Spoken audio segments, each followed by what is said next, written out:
മലയാളം ക്ലാസ്സിലേക്ക് ഏവർക്കും സ്വാഗതം. നമ്മൾ കഴിഞ്ഞ ക്ലാസ്സിൽ പ്രഭാത നക്ഷത്രം എന്ന പാഠഭാഗമാണ് പഠിച്ചിരുന്നത്. എല്ലാവരും ഓർക്കുന്നുണ്ടോ? അതിൽ കുറച്ച് കുട്ടികൾ എന്ത് ചെയ്തിട്ടുണ്ട്? പാഠഭാഗം നന്നായിട്ട് ചൊല്ലി അവതരിപ്പിച്ചിട്ടുണ്ട് കേട്ടോ. അതെനിക്ക് ഞാൻ നന്നായിട്ട് കേട്ടോ. എന്തായാലും നന്നായിട്ടുണ്ട്. ശരി, എന്നാൽ കഴിഞ്ഞ പാഠഭാഗത്തിൽ നമ്മൾ എന്തൊക്കെയാ പഠിച്ചെന്ന് ഓർക്കുന്നുണ്ട്? എന്താണ്? പ്രഭാത നക്ഷത്രമാണ് അല്ലേ? പ്രഭാത സൂര്യൻ എഴുന്നള്ളുന്ന ആ സൂര്യഭഗവാൻ എഴുന്നള്ളുന്ന ആ ഒരു രൂപം, പ്രഭാതത്തിൽ കാണുന്ന ആ ഒരു രൂപം നമ്മൾ എന്ത് ചെയ്തു? നമ്മുടെ മനസ്സിലേക്ക് നമ്മൾ കൊണ്ടെത്തിച്ചിട്ടുണ്ടല്ലേ? എല്ലാവരുടെ മനസ്സിൽ അത് കണ്ടല്ലോ അല്ലേ? അപ്പൊ മനസ്സിനൊരു കുളിർമ തോന്നി. എല്ലാവർക്കും അന്നത്തെ ദിവസം നന്നായിട്ട് ഫീൽ ചെയ്തോ? നല്ലൊരു സുദിനമായിട്ട് തോന്നിയല്ലേ? നന്നായിട്ടുണ്ട് കേട്ടോ. നല്ല കുട്ടികൾ. അപ്പോൾ പ്രഭാതത്തിൽ കാണുന്ന ചില കാഴ്ചകൾ നമ്മൾ അങ്ങനെ മെഡിറ്റേഷൻ വഴി നമ്മൾ ചെയ്തു കഴിഞ്ഞു. പിന്നെ പാഠഭാഗത്തിലേക്ക് കടന്നു. പാഠഭാഗത്തിൽ ഏതാനും ചെറിയ ചില വരികൾ നമ്മൾ പഠിച്ചു കഴിഞ്ഞു. അതിലെന്തൊക്കെയാ പ്രധാനമായിട്ടും നമ്മൾ പഠിച്ചു കഴിഞ്ഞത്? ഒന്ന് ഓർത്തു നോക്കിക്കേ. എന്താണ്? രാവിലെ കവി ആരെയൊക്കെ വിളിച്ചുണർത്തുകയാണ്? പ്രഭാതമായി അറിയിപ്പിക്കാൻ വേണ്ടിയിട്ട് ആരെയൊക്കെ വിളിച്ചുണർത്തുകയാണ്? നന്നായിട്ട് പാട്ട് പാടുന്ന കിളികളെ വിളിച്ചുണർത്തുകയാണ്. പിന്നെ മൊട്ടായിട്ട് നിൽക്കുന്ന പൂവ് വിരിയാതെ മൊട്ടായിട്ട് നിൽക്കുന്ന ആ മൊട്ടിനോട് പറയുന്നുണ്ട്, നീ വിരിഞ്ഞ് എന്ത് ചെയ്യുക? സുഗന്ധം ചുറ്റും പരത്തുക. ഇത് ആരെയാണ് വ്യംഗ്യമായിട്ട് പറയുന്നത്? കുട്ടികളെയാണ് അല്ലെ? നിങ്ങളെ പോലത്തെ കുഞ്ഞു കുട്ടികളെയാണ് വ്യംഗ്യ രൂപത്തിൽ കവി ഉദ്ദേശിക്കുന്നത്. ഉറങ്ങിക്കിടക്കുന്ന കുട്ടികളെ പ്രഭാതമായി നിങ്ങൾ എന്ത് ചെയ്യുക? എണീക്കുക. നിങ്ങളുടെ കിളിക്കൊഞ്ചൽ പോലത്തെ പാട്ട് കേൾക്കാൻ എല്ലാവർക്കും വളരെയധികം ഇഷ്ടമാണ്. നിങ്ങളുടെ ഉള്ളിലെ മനസ്സിലെ ഹൃദയത്തിൽ ഒളിഞ്ഞെടുക്കുന്ന നല്ല നന്മകൾ എന്ത് ചെയ്യുക? നമുക്ക് ചുറ്റുമുള്ളവരിലേക്ക് എത്തിക്കുക.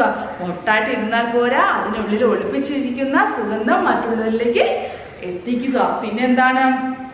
അമ്മമാരുടെ ചിറകിനടിയിൽ ഒളിഞ്ഞിരിക്കുന്ന വണ്ണാത്തികൾ ഇതാ കണ്ടില്ലേ?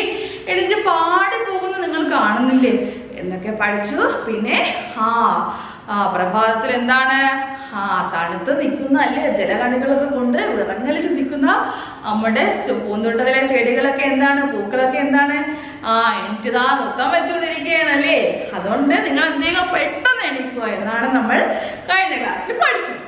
അപ്പോൾ നമുക്ക് കഴിഞ്ഞ ക്ലാസ് പഠിച്ച വരികളൊന്ന് ഓടിച്ചു നോക്കിയാലോ? അപ്പൊ എനിക്കൊപ്പം എല്ലാരും ഒന്ന് പാടാമോ? ഓക്കെ, ശരി. എല്ലാരും തയ്യാറാണല്ലോ അല്ലേ? ശരി, എന്നാ നമുക്ക് അതിലോട്ട് ഒന്ന് കിടന്നാലോ? ശരി, ഭയങ്കര ചൂടാ, അതുകൊണ്ടാണ് കേട്ടോ. ശരി. ഉണരുവിൻ വേഗം ഉണരുവിൻ സ്വര ഗുണമേലും മോമൽ ചേർ കിളിക്കിടാങ്ങളെ ഉണർന്നു നോക്കുവിൻ ഉലകിതുൾക്കാമ്പിൽ മണമേലും മോമൽ മലമുട്ടുകളെ അണയ്ക്കും അമ്മമാരുടെ ചിറകു വിട്ടുണർന്നു വണ്ണാത്തി കിളികൾ പാടുവിൻ തണുത്ത നിശ്ചയാ ചെല്ലും വിട്ടു തക്ഷണം പൊക്കി തണ്ടാമിരകൾ പാടുവിൻ. ഇതുവരെയാണ് നമ്മൾ കഴിഞ്ഞ ക്ലാസ്സിൽ എന്ത് ചെയ്തത്? പഠിച്ചത്. അപ്പൊ നമുക്ക് ഇന്ന് അടുത്ത വരിയിലേക്കൊന്ന് കടന്നാലോ? ശരി, നമുക്കിന്ന് അടുത്ത വരിയിലേക്കൊന്ന് കിടക്കാം.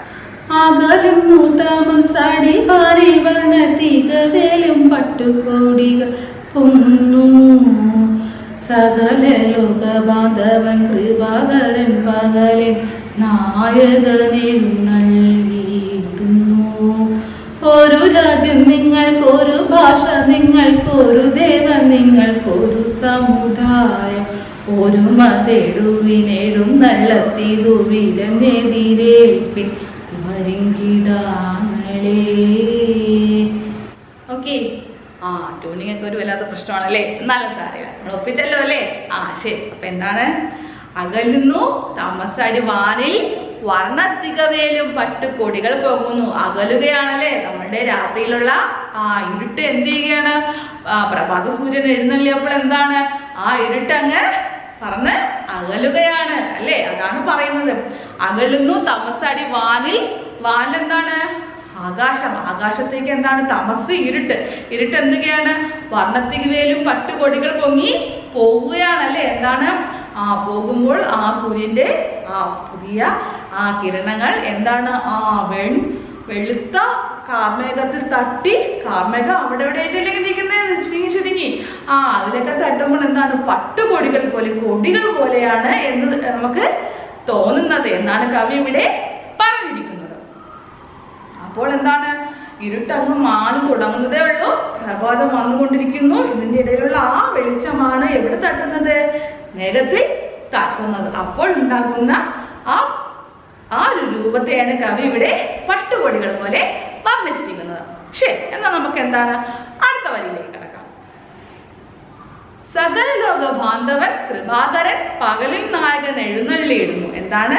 സകല ലോകത്തിന്റെയും നാഥനായ ആരാണ്? കൃപാകരൻ, കൃപ ചൊരിയുന്ന ആൾ. എന്താണ്? ദയ നൽകുന്ന ആൾ. ആരാണ്? പകലിന്റെ നായകനായ അദ്ദേഹം എന്ത് ചെയ്യുകയാണ്? എഴുന്നള്ളുന്നതാണ് അല്ലെ? പകലിന്റെ നായകൻ എഴുന്നള്ളുന്നതിന്റെ ചില സൂചനകളാണ് നമുക്കിവിടെ ഇങ്ങനെ കാണിച്ചു തരുന്നത് എന്നാണ് കവി ഇവിടെ പറഞ്ഞു തന്നിരിക്കുന്നത്. എന്താണ്? ഒരു രാജ്യം, നിങ്ങൾക്ക് ഒരു ഭാഷ, നിങ്ങൾക്ക് ഒരു ദേവൻ, നിങ്ങൾക്കൊരു സമുദായം. ഇതുപോലെ ഒരു വാചകം നമ്മൾ മുമ്പ് കേട്ടിട്ടുണ്ടല്ലേ? എന്താണ്? ശ്രീനാരായണ ഗുരുദേവന്റെ എന്താണ്? ഒരു ജാതി, ഒരു മതം, ഒരു ദൈവം, മനുഷ്യൻ അല്ലേ? അതില് ഒരു ഭാഷയും കൂടി വന്നിട്ടുണ്ടല്ലേ എന്നാണ് നമ്മുടെ മഹാകവി ആരാണ്? മഹാകവി മാത്രമാണോ അദ്ദേഹം? നല്ലൊരു വ്യക്തി കൂടിയാണ് കേട്ടോ അദ്ദേഹം. ശ്രീനാരായണ ഗുരു ആരാണ്? നമ്മുടെ കുമാരനാശാന്റെ ഗുരുവാണ് അദ്ദേഹം പറഞ്ഞിട്ടുള്ളത് എന്താണ്?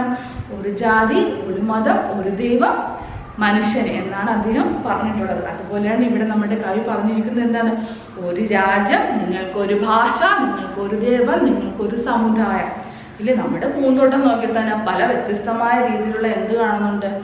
ചെടികളും പൂക്കളൊക്കെ കാണുന്നുണ്ടല്ലോ. പക്ഷെ നമ്മൾ അതിനെല്ലാത്തിനും ഒരേപോലെയല്ലേ പരിഗണിക്കുന്നത്? അതുപോലെ കവി പറയണം, നമുക്ക് ചുറ്റിലുമുള്ള ഓരോ വസ്തുവിനും നമ്മൾ ജാതി മത ഭേദമെന്നോ വർഗഭേദമോ ഒന്നും കാണാൻ നമ്മളെല്ലാവരും ഒന്നായിട്ട് വേണം കാണേണ്ടത് എന്നാണ് കവി ഇവിടെ ഉപദേശിക്കുന്നത്. ഞാൻ ആദ്യമേ തന്നെ പറഞ്ഞു, കവി കുഞ്ഞുങ്ങൾക്ക് എന്തായാലും ഒരു ഗുണപാഠം നമുക്കിവിടെ കാണിച്ചു തരുന്നല്ലേ. ഇവിടെ പറഞ്ഞിരിക്കുന്ന ഗുണപാഠം ഇതാണ്. എന്താണ്? എല്ലാവരും എന്താണ്? ഒന്നാണ്. എല്ലാവരും എന്താണ്? വ്യത്യസ്തമായ ജനങ്ങളോ മതങ്ങളോ വർഗങ്ങളോ ജാതിഭേദമോ സമുദായമോ ഭാഷാഭേദമോ രാജ്യഭേദമോ ഒന്നുമില്ല. എല്ലാവരും എന്താണ്? ഈ ലോകത്ത് അദ്ദേഹത്തിന് എല്ലാവരും എന്താണ്? ഒന്നാണ്. എല്ലാവർക്കും കൂടിയായിട്ട് എന്താണ്? സൂര്യൻ ഒന്നേ ഉള്ളൂ അല്ലേ? അതുപോലെ എല്ലാവർക്കും കൂടി ദൈവം ഒന്നേ ഉള്ളൂ. അദ്ദേഹത്തിന് മുമ്പിൽ എല്ലാം എന്താണ്? ഒന്നാണ് എന്നാണ് ഇവിടെ കാണിച്ചിരിക്കുന്നത്. നമ്മുടെ പൂന്തോട്ടം നോക്കിയാലോ അതെല്ലാം നമുക്ക് പൂന്തോട്ടം തന്നെയല്ലേ തോന്നുന്നത്? വ്യത്യസ്തമായ ചെടികളും മൃഗങ്ങളും അങ്ങനെയൊക്കെ നമുക്ക് തോന്നാറുണ്ടോ? ഇല്ലല്ലോ അല്ലെ?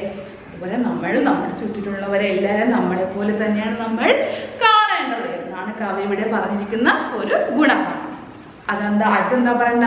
ഒരുമ തേടുവിന് എഴുന്നള്ളത്തിതു വിരിഞ്ഞെതിരേൽപ്പിൻ വരിക്കിടാങ്ങൾ. അങ്ങനെയുള്ള സൂര്യഭഗവാൻ എന്താണ്? തിരിഞ്ഞെതിരേൽക്കുകയാണ് അല്ലെ? പെട്ടെന്ന് തന്നെ എന്താണ്? വരികയാണ്. അപ്പോൾ നമ്മളത് പെട്ടെന്ന് തന്നെ കിടാങ്ങളെ നിങ്ങൾ എണീറ്റ് എന്ത് ചെയ്യുക? അദ്ദേഹത്തിനെ വരവേൽക്കുക എന്നാണ് ഇവിടെ കവി പറഞ്ഞിരിക്കുന്നത്. അതോ സൂര്യൻ ഉച്ചയ്ക്ക് തലക്കമാട്ട് വന്ന് നിൽക്കുമ്പോഴാണ് നിങ്ങൾ ഉറക്കെണീക്കുന്നത്? അങ്ങനെ ഒരിക്കലും നമ്മൾ ചെയ്യാൻ പാടില്ല. സൂര്യൻ ഉദിക്കുമ്പോൾ തന്നെ നമ്മൾ എന്ത് ചെയ്യുക? എണീറ്റാലേ ഇത്രയും സുന്ദരമായ കാഴ്ചകളൊക്കെ നമുക്ക് കാണാൻ സാധിക്കുള്ളൂ. അത് മാത്രമാണ്. നിങ്ങൾക്കൊരു സൂത്രം പറഞ്ഞു തരാവേ. നമുക്ക് എല്ലാവർക്കും ഭംഗിയൊക്കെ ഉണ്ടാവണമെന്ന് ഭയങ്കര താല്പര്യമാണല്ലേ? ആണല്ലോ അല്ലേ? ഈ പ്രഭാതത്തിൽ സൂര്യൻ ഉദിച്ചു വരുമ്പോൾ ആ സൂര്യൻ്റെ പ്രഭാത കിരണം ഉണ്ടല്ലോ, അത് നമ്മുടെ ശരീരത്തിൽ അടിച്ചാൽ എന്താണ്? നമുക്ക് നല്ല ഭംഗിയുണ്ടാവും. എന്താണ്?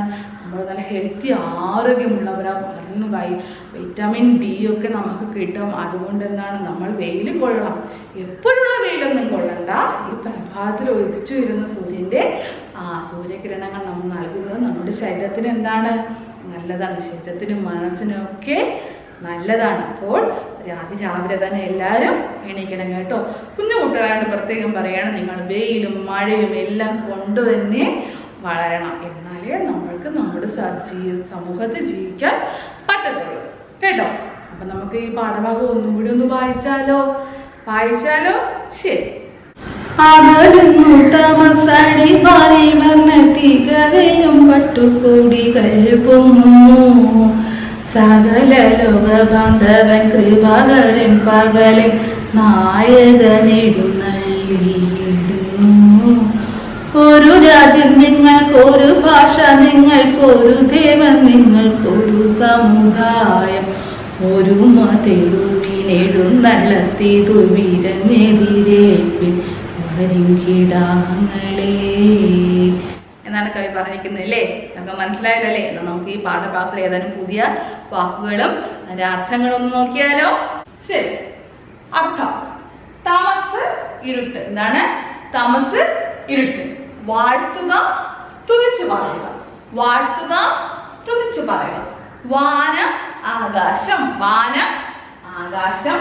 വിരഞ്ഞ്, പെട്ടെന്ന്. വിരഞ്ഞ്, പെട്ടെന്ന്. അപ്പൊ ഒന്നും കൂടി: തമസ്, ഇരുട്ട്.